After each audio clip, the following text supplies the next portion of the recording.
Morning students, welcome to the online class. So మనం last క్లాస్లో immunity టాపిక్ని చెప్పుకున్నాం కదమ్మా. అండ్ టుడే కంటిన్యూషన్ క్లాస్ ఏంటి అంటే so classification of auto immune diseases మాట. So common auto immune diseases. So common auto immune diseases ఏంటంటే auto immune haemolytic anaemia, thrombocytopenia, thyroid toxicosis, Addison's disease, myasthenia gravis, lupus erythematosus and rheumatoid arthritis, Hashimoto's disease. మళ్ళీ repeat చేస్తున్నాను. Auto immune haemolytic anaemia, thrombocytopenia, thyroid Addison's disease, myasthenia gravis, lupus erythematosus, rheumatoid arthritis and Hashimoto's disease. And today first ఏం చెప్తారంటే auto immune haemolytic anaemia. పేర్లోనే ఉంది haemolytic anaemia. So it's auto immune haemolytic anaemia it's clinical disorder అని చెప్తారు. ఎందుకు కలుగుతుందంటే due to the reduction of haemoglobin content in the blood. So మన యొక్క హిమోగ్లోబిన్ బ్లడ్ లో ఉన్న హిమోగ్లోబిన్ కంటెంట్ అనేది తక్కువగా ఉండడం వల్ల హీమోలైటిక్ ఎనీమియా అనేది జరుగుతుంది. ఇక్కడ ఆర్బీసీ అనేది లైసిస్ అవుతుంది కాబట్టి హీమోలైసిస్ అని చెప్పొచ్చు. ఆర్బీసీ అనేది లైసిస్ అవుతుంది కాబట్టి ఏమనాలండి, హీమోలైసిస్ అని అంటారు. సో ఇక్కడ ఎందుకు ఇలా జరుగుతుంది మేడం అంటే ఆర్బీసీ ఉంది కదండి. సో ఈ ఆర్బీసీకి పైన యాంటీజెన్ అనేది ప్రెసెంట్ ఉంటుంది. ఈ యాంటీజెన్ కి ఎగ్నెస్ట్ గా ఆటో యాంటీబాడీ అనేది ఫామ్ అవుతుంది. ఏం ఫామ్ అవుతుంది? Auto antibody. సో అలా ఆటో యాంటీబాడీ ఫామ్ అయినప్పుడు ఇక్కడ ఏమవుతుంది అంటే సో ఇమ్యూనిటీ అనేది ఫామ్ అయ్యి కంప్లీట్ గా అక్కడ ఆర్బీసీ అనేది లైసిస్ అయిపోతుంది. And it is an antibody mediated immune response అని పిలుస్తారు. Antibody mediated auto immune response, antibody mediated auto immune response. ఇక్కడ ఆటో యాంటీబాడీస్ అనేవి 2 టైప్స్ కింద ఉంటాయమ్మా. ఒకటి వార్మ్, ఇంకొకటి కోల్డ్.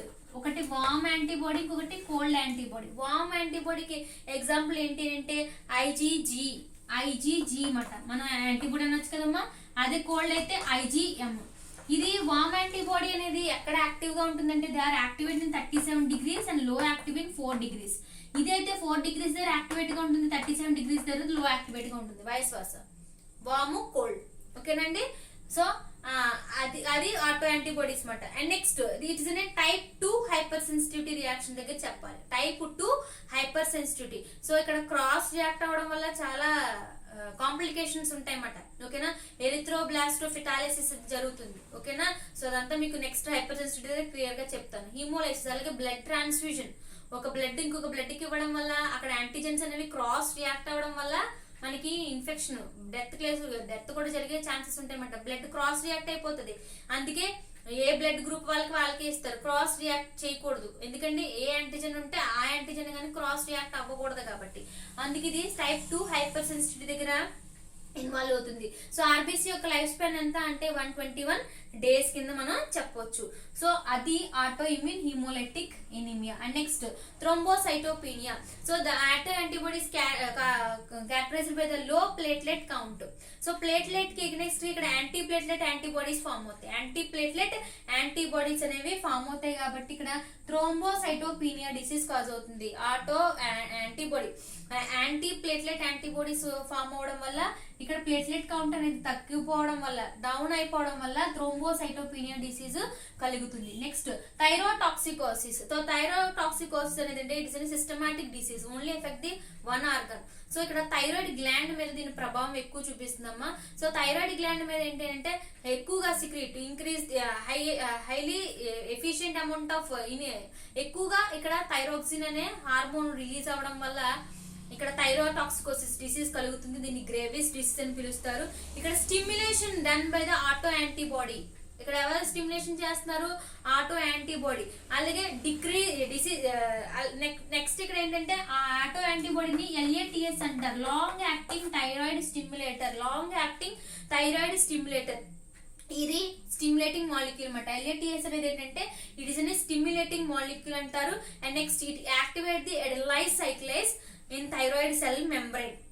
అండ్ LATS అనేది ఏంటంటే థైరాయిడ్ స్టిమ్యులేటింగ్ హార్మోన్ ని స్టిమ్యులేట్ చేసేస్తుంది. ఇది టైప్ 5 హైపర్ సెన్సిటివిటీ రియాక్షన్ కి వస్తుంది. Type 5 hypersensitivity. Thyrotoxicosis condition ఏమంటారంటే హైపర్ థైరాయిడిజం. ఎందుకు అంటే ఓవర్ సిక్రీషన్ ఆఫ్ థైరాక్సిన్ అనేది ఎంత లెవెల్లో ఉండాలో అంతే. ఓవర్ గా అయినా డిసీజ్ వస్తుంది, లో అయినా తక్కువ అయినా కూడా డిసీజ్ వస్తుంది. ఓవర్ అయితే మీరు ఇది గుర్తుపెట్టుకోండి. థైరోటాక్సికోసిస్. లో అయితే హ్యాష్మటాస్ డిసీజ్ మాట. ఇక్కడ hyperthyroidism and exophthalmos, goitre, ఇక్కడ గాయిటర్ వస్తుంది కదండి. సో గాయిటర్ అనేవి డిసీజ్, అది thyrotoxicosis, thyroid gland effect. Next Addison's disease అనేది దేని వల్ల వస్తుందంటే this is due to adrenal cortical damage or insufficient secretion of adrenal cortical hormones. Adrenocortical hormones అనేవి బాగా తక్కువగా రిలీజ్ అవడం వల్ల కలిగే డిసీజ్ అనేది Addison's disease. It mainly effect the adrenal cortex ని మెయిన్ గా ఎఫెక్ట్ చేస్తా ఉంటుంది. And next మస్థీనియా gravis. So myasthenia gravis is a skeletal muscle disease characterized by the weakness of the muscles. ఇక్కడ ఏంటి అంటే యాక్చువల్ గా మనకి మజిల్ కాంట్రాక్షన్ రిలాక్సేషన్ జరగాలి అంటే మనకి ఇప్పుడు హైపోథాలమస్ గ్లాండ్ అనేది చాలా ఇంపార్టెంట్ అండి. అక్కడ హైపోథాలమస్ గ్లాండ్ ద్వారా ఎస్టిల్ కోలిన్ అనే ఒక ఇన్హిబిటర్ రిలీజ్ అవుతుంది, కాంపోనెంట్. ఎప్పుడైతే ఎస్టిల్ కోలిన్ ఇన్హిబిటర్ కాంపోనెంట్ అనేది రిలీజ్ తక్కువ అవుతుందో ఇక్కడ మనకి మస్థీనియా గ్రావిస్ డిసీజ్ వచ్చేసినట్టే. మనం ఇలా నేను ఇప్పుడు మాట్లాడలేను, ఈ చేతులు ఇలా హ్యాండిల్ చేయలేను, మూవ్మెంట్ ఇవ్వలేను, మజిల్స్ అనేవి మెయిన్ గా ఎఫెక్ట్ అవుతాయి. అది మస్థీనియా గ్రావిస్ మాట. ఇన్సఫిషియంట్ స్పీకింగ్ అండ్ కంఫర్ట్ గా ఉండదన్నమాట. So speaking and swallowing became tiresome, బాగా ఇబ్బందిగా ఫీల్ అవుతారు. ఎందుకనంటే ఎస్టిల్ కోలిన్ రిసెప్టర్ కి ఎగనెస్ట్ గా యాంటీజన్, ఆ ఎస్టిల్ కోలిన్ రిసెప్టర్ యాంటీజన్ కి ఎగనెస్ట్ గా ఆటో యాంటీబాడీస్ అనేవి ఫామ్ అవడం వల్ల అక్కడ హైపోథాలమస్ గ్లాండ్ సిక్రేషన్ అనేది ఎస్టిల్ కోలిన్ ఇన్హిబిటర్ కాంపోనెంట్ తక్కువ అవడం వల్ల ఈ డిసీజ్ కలుగుతుంది. And next lupus erythematosus. It is an autoimmune disease. It is an skin disease effecting the mostly women when compare to the men. ఎలా ఉంటుందంటే మొత్తం చిన్నంతా కూడా బటర్ఫ్లై షేప్ లో అయిపోతుందమ్మా. ఒక చిన్న మీరు ఎవరైనా అబ్జర్వ్ చేసి ఉండొచ్చు, చిన్నికి మొత్తం ఇక్కడ చిన్నికి మొత్తం ఏంటంటే బటర్ఫ్లై షేప్ లో రెడ్ గా ర్యాష్ అనేది ఫామ్ అయిపోతుంది. ఎందుకు ర్యాష్ అనేది ఫామ్ అయిపోతుంది మేడం అని అంటే ఇక్కడ ఏఎన్ఎఫ్ ఫ్యాక్టర్ వల్ల, యాంటీ న్యూక్లియర్ ఫ్యాక్టర్ వల్ల అనమాట. ఆ యాంటీ న్యూక్లియర్ ఫ్యాక్టర్ కి ఎగ్నెస్ట్ గా ఆటో యాంటీబాడీస్ అనేవి ఫామ్ అవడం వల్ల అక్కడ ఏంటంటే it look like A reddish, బాగా రెడ్ గా ఉంటుంది కాబట్టి లూపస్ ఎరిథ్రెమాటిస్ అని అంటారు. అలాగే ఇది బటర్ఫ్లై షేప్ లో ఉంటుంది. ఎలా ఉంటుంది బటర్ఫ్లై అనేది ఎలా ఉంటుందో అలాగా బాగా రెడ్ కలర్ లో చింక్ మీద ఇది ఏర్పడుతూ ఉంటుంది అనమాట. అండ్ తర్వాత రుమటాయిడ్ ఆర్థరైటిస్, పేరులోనే ఉంది ఆర్థరైటిస్. సో ఆర్థరైటిస్ డిసీజ్ అనేది దేని వల్ల కాజ్ అవుతుందంటే so inflammatory changes in the synovial membrane. Bone కి మధ్యన ఉన్న సైనోవియల్ మెంబ్రెయిన్ అనేది అరిగిపోవడం వల్ల మనకి రొమటాయిడ్ ఆర్థరైటిస్ కలిగే ఛాన్స్ ఉంది అనమాట. రొమటాయిడ్ ఆర్థరైటిస్ ఇక్కడ నెంబర్ ఆఫ్ టీ సెల్స్ అనేవి మ్యాక్రోఫేజెస్ అనేవి ఇంక్రీజ్ అయిపోతాయి. Increased by the T cells and macrophages.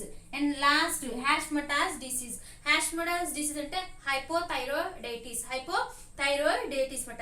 Enlargement of thyroid gland పెరిగిపోయినా, అలాగే deficient amount of thyroid hormones అనేవి బాగా తక్కువగా ఉండడం వల్ల ఇక్కడ డిసీజ్ అనేది కలుగుతూ ఉంటుంది, డిసీజ్ రావడం జరుగుతుంది. This is the complete class about the auto immunity. Common auto immune disease ఏంటంటే auto immune haemolytic anaemia, thrombocytopenia, thyrotoxicosis, Addison's disease, myasthenia gravis, lupus erythematosus, rheumatoid arthritis and Hashimoto's disease. Last class the ఈ class రాస్తే complete అవుతుంది. ఒకటి గుర్తుపెట్టుకుందాం, immunology classes లో running notes మీకు important, అందుకే ప్రతి క్లాస్ లో చెప్తున్నాను. రన్నింగ్ నోట్స్ రాసుకోండి, క్లాసెస్ వినండి. డౌట్స్ వస్తే వెంటనే మీరు నాకు కాల్ చేయొచ్చు, కాల్ చేసి మీరు డౌట్స్ ని క్లారిఫై చేసుకోండి. వీడియోస్ మాత్రం ఫాలో అవుతూ ఉండండి. ఓకేనమ్మా, థ్యాంక్ యూ స్టూడెంట్స్.